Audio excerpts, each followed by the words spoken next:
এটা কথা বুজিব পৰা নাই। 10 ছেপ্টেম্বৰ পাৰ হৈ আজি 12 ছেপ্টেম্বৰ, প্ৰায় দুদিনমান সময় অপেক্ষা কৰিলোঁ, কিন্তু মুখ্যমন্ত্ৰী মহোদয়ৰ কোনো প্ৰতিক্ৰিয়া পোৱা নাই। কথা আছিল 10 ছেপ্টেম্বৰত গৌৰৱ গগৈক জেলত ভৰাব। গৌৰৱ গগৈৰ বিৰুদ্ধে কিছু অভিযোগ মুখ্যমন্ত্ৰী মহোদয়ে জনসাধাৰণৰ ওচৰত দাঙি ধৰিছিল আৰু SIT তদন্তৰ কাৰণে পঠোৱা হৈছিল। SIT তদন্ত কৰি যি ৰিপৰ্ট দিলে, এতিয়ালৈকে মুখ্যমন্ত্ৰীয়ে এই ৰিপৰ্টখিনি ৰাজহুৱা কৰা নাই। বৰ লাজৰ কথা এজন মুখ্যমন্ত্ৰী হৈ সাধাৰণ জনতাৰ ওপৰত মিছা আৰোপ তুলি নিজকে কিয় ইমান তললৈ লৈ গৈ আছে অসমৰ মুখ্যমন্ত্ৰীজন। তেখেতে বুজি পোৱা নাই যে তেখেত এজন মুখ্যমন্ত্ৰী, তেখেত অসমৰ জনতাৰ এজন পৰামৰ্শদাতা, অসমৰ জনতাৰ ভাল বেয়াৰ দিশৰ চিন্তা কৰোঁতা। কিন্তু মিছা কিছু অভিযোগ উঠুৱাই মিছলীয়া কিছু মাতৰ জৰিয়তে জনতাৰ পৰা যে তেখেতৰ আস্থা হেৰাই গৈছে, তেখেতে এই কথাষাৰ ভাবিব পৰা নাই। এতিয়াও সময় আছে মুখ্যমন্ত্ৰী মহোদয়ে তেখেতৰ এই পাতল স্বভাৱখিনি আঁতৰ কৰি যাতে এজন মুখ্যমন্ত্ৰী হিচাপে যেনেকৈ নিজৰ কাম কৰিব লাগে সেইখিনি কাম কৰাত লাগি থকাটো ভাল বুলি ভাবোঁ। মুখ্যমন্ত্ৰী মহোদয়ে এজন সাধাৰণ মানুহ হিচাপে এইখিনি কথা ক'ব বিচাৰোঁ।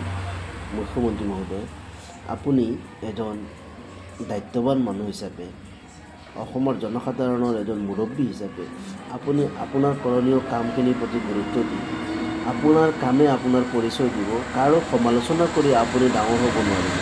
যদি আপোনাৰ কামখিনি ভাল থাকে তেনেহ'লে আপুনি ডাঙৰ হৈ যাব।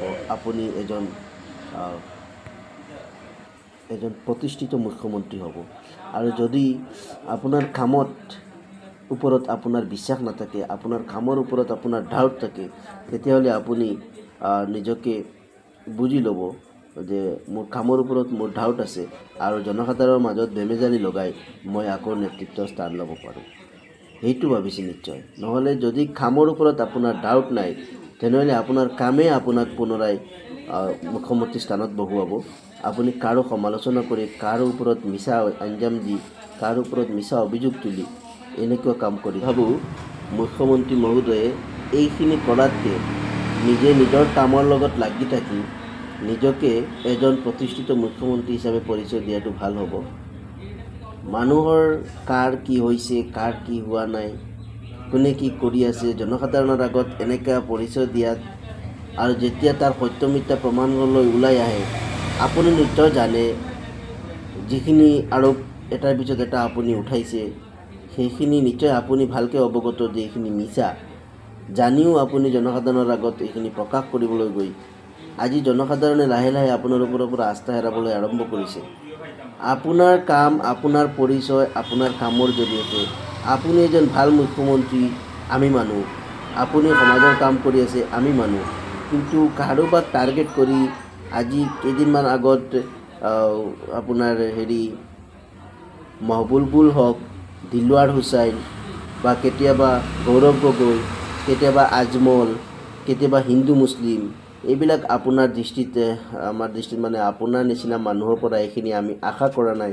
আমি আশা কৰিছোঁ আপুনি জনসাধাৰণৰ হৈ কি কাম কৰিছে, আপুনি জনসাধাৰণৰ হৈ কি কৰি আছে, সেইখিনি আমি আশা কৰিছোঁ। এইখিনি আশা কৰা নাই যে আপোনাৰ পৰা আমি জনসাধাৰণে হিংসা পাওঁ, আপোনাৰ পৰা জনসাধাৰণে হিংসা বিবাদৰ সৃষ্টি হওক, এইখিনি আমি আশা কৰা নাই। কিন্তু আপোনাৰ যি স্বভাৱে আৰু যি কাৰ্যসূচী, আপোনাৰ কাৰ্যসূচীত কিন্তু ডেইলি কিবা নহয় কিবা এটা সংঘাত লগোৱাৰ চিন্তা থাকে, দুজনক যি সংঘাত লগোৱাৰ চিন্তা থাকে। আচলতে জ্ঞানী আৰু গুণী মানুহৰ কাম এইখিনি নহয়। আপুনি এজন জ্ঞানী মানুহ, এজন গুণী মানুহ, এজন শিক্ষিত মানুহ, আপোনাৰ ওচৰত এইখিনি কামে শোভা নিদিয়ে। সদায় ভদ্ৰ মানুহে, কাম কৰি থকা মানুহে কিন্তু মাতে কম, কাম কৰে বেছি। আপুনি মাতিছে বেছি, কামখিনি কিমানখিনি কৰিছে এইখিনি আপুনিয়ে জানিছে। আৰু জনসাধাৰণৰ ওপৰত আপুনি যি হিচাপত মানে এটাৰ পিছত এটা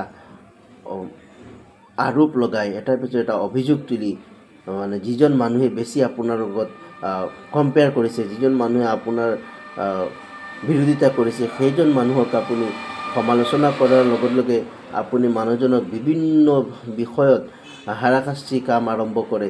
এইটো আচলতে উচিত নহয়। আপুনি নিজৰ কামৰ জৰিয়তে নিজৰ পৰিচয় দাঙি ধৰক।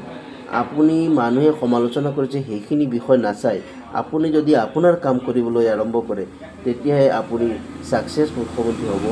যিকোনো মানুহ যদি নিজৰ কৰ্মৰ ওপৰত নিজৰ বিশ্বাস থাকে, তেতিয়াহ'লে কাৰো সমালোচনাৰ ওপৰত বিশ্বাস নাহে। কোনোবাই সমালোচনা কৰে কৰি থাকক, এইখিনি বিষয় নহয়।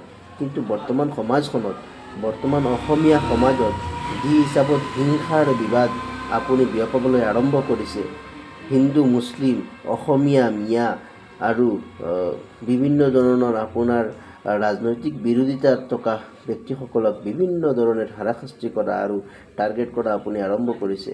আমি ভাবোঁ এজন সাধাৰণ মানুহ হিচাপে আপোনাক অনুৰোধ কৰিছোঁ, আপুনি এইখিনি বিষয়ৰ পৰা আঁতৰি থাকক। আপুনি আপোনাৰ যিখিনি ধৰণীয় এজন মুখ্যমন্ত্ৰী হিচাপে ৰাজ্যৰ হৈ যিখিনি কৰিব লাগে, সেইখিনি বিষয়ৰ ওপৰত আপুনি গুৰুত্ব দিয়ক। তেতিয়াহে সমাজখন পৰিৱৰ্তন হ'ব আৰু আশা কৰোঁ আপুনি ভৱিষ্যতে যাতে এখন ভাল সমাজ গঢ়িবলৈ আমাক সকলোকে সুস্থ পৰামৰ্শ দিয়ে। এইখন অসমত আমি জাতি ধৰ্ম বৰ্ণ নিৰ্বিশেষে সকলোৱে মিলা প্ৰীতিৰে আজীৱন আছিলোঁ আৰু ভৱিষ্যতলৈ থাকিবলৈ আমি সকলোৱে আশা কৰোঁ। আপুনি যাতে আমাক এই আশা ভংগ নকৰে, আপুনি যাতে আমি সকলোকে মিলা প্ৰীতিত থাকিবলৈ সুবিধা কৰি দিয়ে। ধন্যবাদ। এইখিনিলৈকে। যদি মোৰ কথাখিনি বেয়া পাইছে, বেয়া পাবলগা একো নাই। বেয়া পাইছে যদি ক্ষমা কৰি দিব, মই ক্ষমা প্ৰাৰ্থী। কিন্তু মই এজন সাধাৰণ মানুহ হিচাপে কথাখিনি ক'ব লগা হ'ল। বৰ্তমান দেশৰ পৰিস্থিতি আৰু ৰাজ্যৰ পৰিস্থিতিৰ ওপৰত আজি জনতাই হাতে হাতে প্লেকাৰ্ড লৈ ৰাস্তাত ফুৰি আছে। মহানগৰলৈ বা ৰাজআলিলৈ জনতা আজি ওলাই আহিছে। কিয় আজি জনতাৰ মাজত ইমান ক্ষোভ? আৰু আপুনি দিয়া প্ৰশাসনে আজি জনতাক বিভিন্ন ধৰণে অত্যাচাৰ কৰি আছে। মানুহক এনেকুৱা কেতিয়াও হোৱা নাছিল। আজি পুলিচ প্ৰশাসনে সাধাৰণ জনতাৰ ওপৰত যি বৰ্বৰ অত্যাচাৰ আৰু জুলুম আৰম্ভ কৰিছে, সেইখিনি আপুনি অলপ চকু দিয়ক আৰু জনতাসকলক ৰক্ষা কৰিবলৈ আপুনি একমাত্ৰ পাৰিব। এইখিনি আপোনাৰ বাহিৰে আৰু কোনেও নোৱাৰে। গতিকে জনতাক হাৰাশাস্তি দিয়াও আপোনাৰ আৰু জনতাক আপুনি মুঠিত ৰখাটো আপোনাৰ। গতিকে আপুনি এইটো নাভাবক যে আমি জাতি ধৰ্মৰ মাজত কাজিয়া লগাই আমি ছুপাৰ হিৰো হৈ যাওঁ। তেতিয়াও সম্ভৱ নহয়। যিসকলে এই চেষ্টা কৰিছিল, মই আগতে কৈছোঁ, যিসকলে এই চেষ্টা কৰিছিল যে দেশত জাতি ধৰ্মৰ মাজত কাজিয়া লগাই দিম আৰু মই মোৰ গতি বজাই ৰাখিম, অসম্ভৱ। এনেকুৱা কৰি কোনেও নিজৰ গতি বজাই ৰাখিব পৰা নাই আৰু আজিলৈকে কোনেও নোৱাৰিব। আৰু যিখন দেশত জাতি ধৰ্মৰ কাজিয়া আৰু জাতি ধৰ্মৰ মাজত আন্দোলন লাগি যাব, সেইখন দেশ কেতিয়াও উন্নতিৰ দিশলৈ যাব নোৱাৰিব। যিখন দেশত জাতি ধৰ্মৰ মাজত মিলা প্ৰীতি, ভাই মাজত মিলা প্ৰীতি থাকিব, সেইখন দেশত কেতিয়াও অভাৱ অনাটন আৰু কেতিয়াও বহিঃশত্ৰুৱে আক্ৰমণ কৰিব নোৱাৰিব। সেইখন দেশ অৱনতিৰ দিশত কেতিয়াও নাযাব, সদায় উন্নতি হ'ব। আশা কৰোঁ যদি আমাৰ দেশত, আমাৰ ৰাজ্যখনত আপুনি সকলোৰে মাজত মিলা প্ৰীতি আৰু একতা বজাই ৰাখিব পাৰে, সকলোৰ ক্ষেত্ৰত আপুনি সমান হৈ থাকিব পাৰে, তেতিয়া দেশখনত শান্তি শৃংখলা আহিব, দেশখন ঐক্যবদ্ধ হ'ব। বাহিৰা কোনো শত্ৰুৱে আমাৰ দেশ বা ৰাজ্যক আক্ৰমণ কৰিব নোৱাৰিব। ধন্যবাদ। জয় আই অসম।